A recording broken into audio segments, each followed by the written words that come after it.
మనం health insurance గురించి చాలా ఎపిసోడ్లో చాలా సార్లు మాట్లాడుకుంటూ వచ్చాము. ఇప్పుడు దానికి అడిషనల్గా ఇంకొక పాజిటివ్ ప్లస్ పాయింట్ అంటే జిఎస్టీ కూడా తీసేస్తున్నారు అనేది. అందరికీ వర్తిస్తుందా?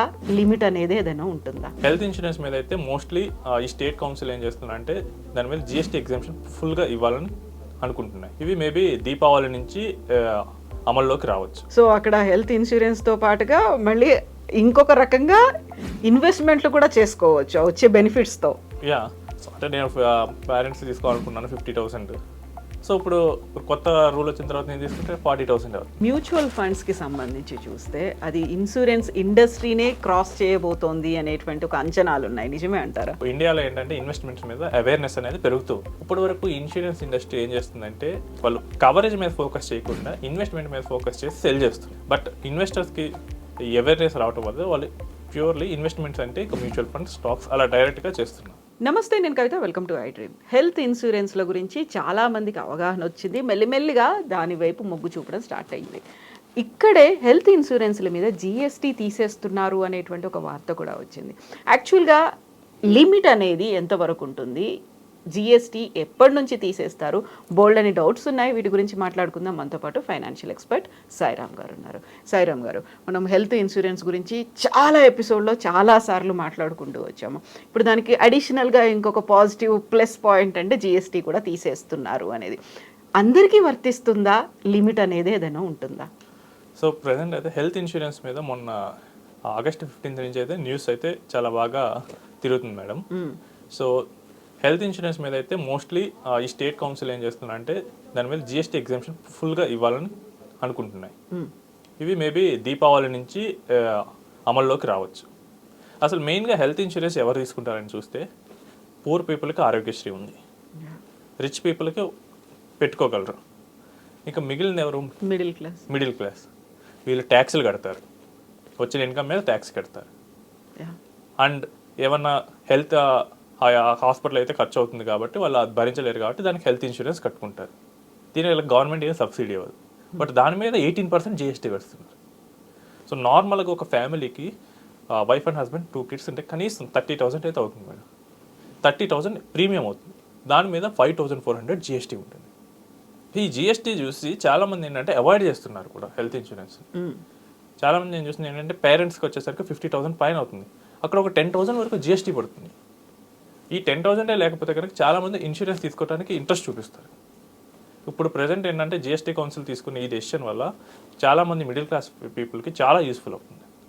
ఒకటేంటంటే వాళ్ళకి ఒక్కొక్క ఫ్యామిలీకి తీసుకున్న కనీసం 5,000 రూపీస్ అన్నా కానీ బెనిఫిట్ అయితే వస్తుంది. దాంతో వాళ్ళు ఏంటంటే కొంచెం ఎక్స్ట్రా కవరేజ్ ఆప్ట్ చేయొచ్చు, అంటే దాని పెనిట్రేషన్ కూడా పెరగచ్చు. ఎందుకంటే వీళ్ళకి ఎట్లాగో గవర్నమెంట్ అనేది హెల్ప్ చేయదు. పూర్ పీపుల్కి ఆరోగ్యశ్రీ కార్డ్స్ ఉన్నట్టు వీళ్ళకైతే ఉండవు. ఏదైనా అయితే వీళ్ళ ఓన్ డబ్బులతోనే వీళ్ళు పెట్టుకోవాలి. సో అలాంటప్పుడు వీళ్ళే హెల్త్ ఇన్సూరెన్స్ కట్టుకున్నప్పుడు వీళ్ళ మీద జిఎస్టీ వేసి దాని మీద తీసుకోవడం అనేది కొంచెం నాట్ గుడ్.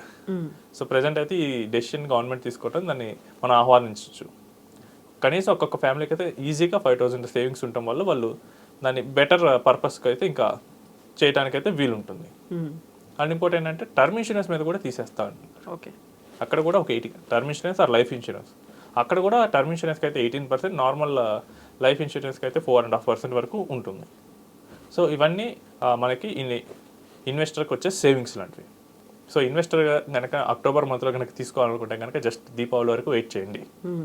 వన్స్ జిఎస్టీ కనుక దాన్ని కౌన్సిల్ కనుక దాన్ని క్యాన్సిల్ చేస్తే కనుక 18% దాన్ని 0% స్లాబ్కి తీసుకొస్తే కనుక హ్యూజ్ రిలీఫ్ అయితే వస్తుంది. సో ఇప్పటిదాకా ఇన్వెస్ట్ చేసిన వాళ్ళకో లేకుంటే ఇన్సూరెన్స్ తీసుకున్న వాళ్ళకో ఇది వర్తించదు. రాబోయేటువంటి రోజుల్లో రాబోయే రోజుల్లో జనరల్గా దీపావళి అని చెప్పారు ప్రైమ్ మినిస్టర్. సో అప్పుడు ఆ న్యూస్ కోసం వెయిట్ చేద్దాం, ఎంకరేజ్ చేయడానికి. అది ఎవరైనా కనుక ఫ్యూచర్లో తీసుకోవాలనుకుంటే కనుక దీపావళి తర్వాత ట్రై చేయండి. ఎందుకంటే హ్యూజ్ డిఫరెన్స్ 18%, 20% వరకు డిఫరెన్స్ వస్తుంది. ఓకే, సో అక్కడ హెల్త్ ఇన్సూరెన్స్తో పాటుగా మళ్ళీ ఇంకొక రకంగా ఇన్వెస్ట్మెంట్లు కూడా చేసుకోవచ్చు వచ్చే బెనిఫిట్స్తో. సో అంటే నేను పేరెంట్స్ తీసుకోవాలనుకున్నాను 50,000. సో ఇప్పుడు కొత్త రూల్ వచ్చిన తర్వాత నేను తీసుకుంటే 40,000 అవుతుంది. ఆ 10,000 మళ్ళీ ఇంకొక చోట ఇన్వెస్ట్ చేసుకోవచ్చు, లేదా నేను కవరేజ్ అయినా పెంచుకోవచ్చు.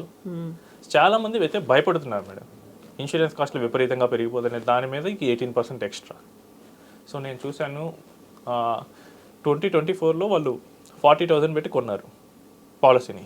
ఇప్పుడు 25లో రెన్యువల్కి వచ్చేసరికి 60,000 అయింది. బేస్ ప్రీమియం ఏమో జస్ట్ ఒక 8,000 ఎంతో పెరిగింది, బట్ ఓవరాల్ జిఎస్టీ 10,000 ఉంది. సో దాంతో ఆయన ఏంటంటే నాకు వచ్చే శాలరీయే 60,000, ఈ 1 మంత్ శాలరీ మొత్తం నేను ఇక్కడ పెట్టాలా అనే డౌట్ వచ్చింది. అదే 40 నుంచి 50 పెరిగితే ఓకే, సరే ఇక ఏజ్ పెరిగింది కాబట్టి వాళ్ళ పేరెంట్స్కి ఇంకా పెట్టగలను అనుకోవచ్చు. బట్ 60 వచ్చేసరికి సైకలాజికల్ ఇంపాక్ట్స్ కూడా వస్తున్నాయి. సో ఇవన్నిటికీ వాళ్ళు అవాయిడ్ చేయగలరు. ఇక మనకు ఆ రిలీఫ్ వస్తుంది కాబట్టి కొంచెం ఎక్కువ కొనటం కానీ, ఎక్కువ కవరేజ్కి వెళ్ళడం కానీ, లేదా ఎక్కువ పీపుల్ రావడం కానీ ఇలాంటిది అయితే జరిగే అవకాశాలు అయితే ఉన్నాయి. సో ఇప్పుడు మ్యూచువల్ ఫండ్స్కి సంబంధించి చూస్తే అది ఇన్సూరెన్స్ ఇండస్ట్రీనే క్రాస్ చేయబోతోంది అనేటువంటి ఒక అంచనాలు ఉన్నాయి, నిజమే అంటారా? ఇది అయితే మనం ఆహ్వానించదగ్గ విషయం మేడం. సో ఇండియాలో ఏంటంటే ఇన్వెస్ట్మెంట్స్ మీద అవేర్నెస్ అనేది పెరుగుతూ ఇప్పటి వరకు ఇన్సూరెన్స్ ఇండస్ట్రీ ఏం చేస్తుందంటే వాళ్ళు కవరేజ్ మీద ఫోకస్ చేయకుండా ఇన్వెస్ట్మెంట్ మీద ఫోకస్ చేసి సెల్ చేస్తున్నారు. బట్ ఇన్వెస్టర్స్కి అవేర్నెస్ రావటం వల్ల వాళ్ళు ప్యూర్లీ ఇన్వెస్ట్మెంట్స్ అంటే ఇక మ్యూచువల్ ఫండ్స్, స్టాక్స్ అలా డైరెక్ట్గా చేస్తున్నారు. సో ఇప్పుడు మనం యుఎస్ లాంటి డెవలప్డ్ వాటిలో చూసుకుంటే కనుక ఇన్సూరెన్స్ అంటే they will purely by insurance policy, అంతేగాని దానికి ఇన్వెస్ట్మెంట్స్ ఇవన్నీ కలిపి అట్లాంటి వాటిలో పెట్టరు. ఇప్పుడు అదే ట్రెండ్ మన ఇండియాలో కూడా వస్తుంది. So most of the people ఏం చేస్తున్నారంటే ఇన్వెస్ట్మెంట్స్ని, ఇన్సూరెన్స్ని డీమర్జ్ చేస్తున్నారు. సో దీనివల్ల ఏమవుతుందంటే మన మ్యూచువల్ ఫండ్ ఇండస్ట్రీ లేదా మన ఈక్విటీ మార్కెట్స్ అనేవి గణనీయంగా పెరుగుతున్నాయి. ఒకప్పుడు కనుక మన ఇండియన్ హౌస్ హోల్డ్స్లో సేవింగ్స్ కనుక చూసుకుంటే ప్రైమరీగా రియల్ ఎస్టేట్ ఉంటుంది, తర్వాత బ్యాంక్ డిపాజిట్స్, తర్వాత ఇన్సూరెన్స్ పాలసీస్ ఉండేవి, ఆ తర్వాతే మ్యూచువల్ ఫండ్స్ ఇవన్నీ ఉన్నాయి. బట్ ఇప్పుడు ఏమవుతుందంటే స్లోగా ఇన్సూరెన్స్ పాలసీ స్పేస్ని మ్యూచువల్ ఫండ్స్ ఆక్యుపై చేస్తున్నాయి. సో ఇన్వెస్టర్ కూడా తనకి ఏం కావాలి, ఈ ఏజెంట్స్ చెప్పిన మాటల్ని గుడ్డిగా నమ్మి పెట్టకుండా ఆలోచిస్తున్నారు. సో పెడితే రిటర్న్ ఎంత వస్తుంది, తనకి ఫ్యూచర్లో ఏ విధంగా ఉపయోగపడుతుంది. సో ఇట్లాంటి వాటి మీద కాన్సన్ట్రేట్ చేయడం వల్ల చాలామంది ఏంటంటే ఇన్వెస్ట్మెంట్ రిలేటెడ్ ఇన్సూరెన్స్ పాలసీస్ వైపు కాకుండా ప్యూర్లీ టర్మ్ ఇన్సూరెన్సెస్ పెడితే ఎంత రిస్క్ కవరేజ్ వస్తుంది అలాంటి వాటి వైపు ఎక్కువ చూస్తున్నారు. కాబట్టి అటువైపు వచ్చే ఇన్సూరెన్సెస్కి వచ్చే ఇన్ఫ్లో అనేది తగ్గుతూ వస్తుంది. సేమ్ టైం ఈ మ్యూచువల్ ఫండ్స్కి వచ్చే ఇన్ఫ్లో అనేది పెరుగుతుంది. అండ్ మ్యూచువల్ ఫండ్స్ నెల నెల ఎస్ఐపి ద్వారా కూడా చాలామంది పెడుతూ ఉన్నారు. సో ఈ 2 కారణాల వల్ల ఈ మ్యూచువల్ ఫండ్ ఇండస్ట్రీ అనేది ఇన్సూరెన్స్ ఇండస్ట్రీని దాటుతుంది. So within a year or 2 it will cross insurance deposits. So దానివల్ల ఏంటంటే మన ఇన్వెస్టర్స్ చాలా కాషియస్గా వాళ్ళకి ఏం కావాలో దాన్నే చూసుకుంటూ ఉన్నారు. అండ్ మోర్ ఓవర్ ఈ సైజ్ పెరిగితే కనుక ఇన్వెస్టర్ కాస్ట్ బెనిఫిట్ కూడా వస్తుంది మ్యూచువల్ ఫండ్ ఇండస్ట్రీలో. ప్రజెంట్ మ్యూచువల్ ఫండ్ ఇండస్ట్రీలో ఏంటంటే టోటల్ ఎక్స్పెన్స్ రేషియో అనేది ఒకటి ఉంటుంది. ఇదేంటంటే ఆ కంపెనీ ఎంత ఫండ్స్ మెయింటైన్ చేస్తుంది ఒక స్కీమ్లో, దాన్ని బట్టి ఎంత ఛార్జ్ చేయాలని ఉంటుంది. సో ఆటోమేటిక్గా ఇన్ఫ్లోస్ పెరిగితే ఫండ్ సైజ్ పెరుగుతుంది. 500 crores ఉన్నప్పుడు 2% ఛార్జ్ చేస్తే 1000 crores ఉన్నప్పుడు 1% ఛార్జ్ చేయవచ్చు.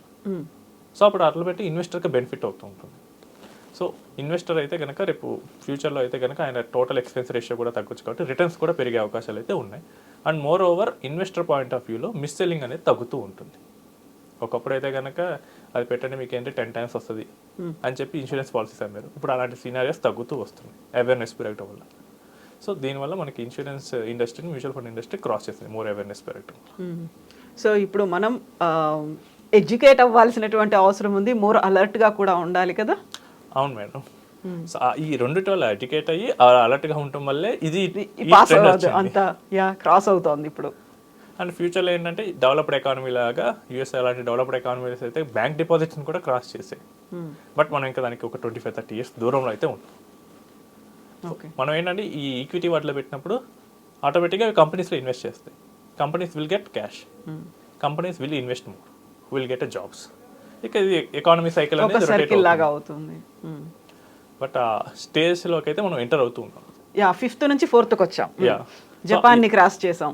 ఈ ఫేజెస్లో మనం ఒక్కొక్క ఫేజ్ గడిచే కొద్దీ మనం నెక్స్ట్ బ్యాంక్ డిపాజిట్ని దాటేయటం ఇలాంటివన్నీ జరుగుతూ ఉంటాయి. సో మీరు ఏదైతే కృషి చేస్తున్నారో అది మెల్లిమెల్లిగా రీచ్ అవుతోంది కామన్ పబ్లిక్లో కూడా. నేనే కాదు మేడం, యాంఫీ, సెబీ ఇలాంటి బోర్డ్స్ కూడా చాలా కృషి చేస్తున్నారు. వీటి పెట్టిన అవేర్నెస్ వల్ల చాలా మంది అయితే పెడుతున్నారు. సో మన క్రికెట్ మ్యాచెస్ చూస్తే కనుక సచిన్, ధోనీలు వీళ్ళు వస్తూ ఉంటారు.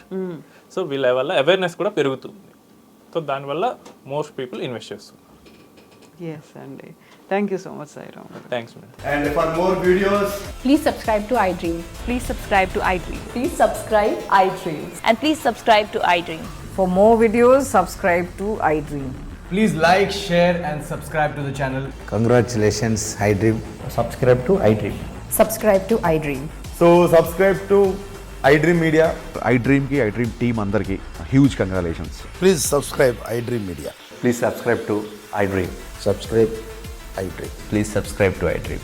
iDream అంటే నా కళల ఛానల్ను సబ్స్క్రైబ్ చేసుకున్న నోరు తిరుగుతలేదు, మీరైతే గంట గుర్తు కొట్టండి. For more such videos, please subscribe to iDream. Subscribe to iDream. Please subscribe to iDream. Please subscribe iDream Media. Please do subscribe to iDream. Please subscribe to iDream Media. For best entertainment and information, please subscribe iDream. And don't forget to subscribe to iDream.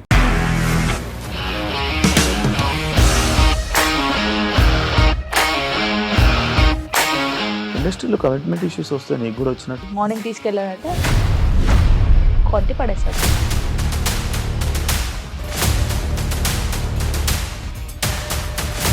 ఒక్కళ్ళు కూడా చూడలేదు ఈ cinema అని చెప్పడానికి కూడా చాలా ధైర్యం కావాలి. అది నిజం కదా, దాంట్లో ధైర్యం ఏంటి? ఇది నెక్స్ట్ డే ప్లేట్ మార్చేస్తే తప్పు కదా. As of now we're comfortable this అని నేను అనుకుంటున్నాను. రష్మిక గారిది మీది ఒకే ఊరంట కదా.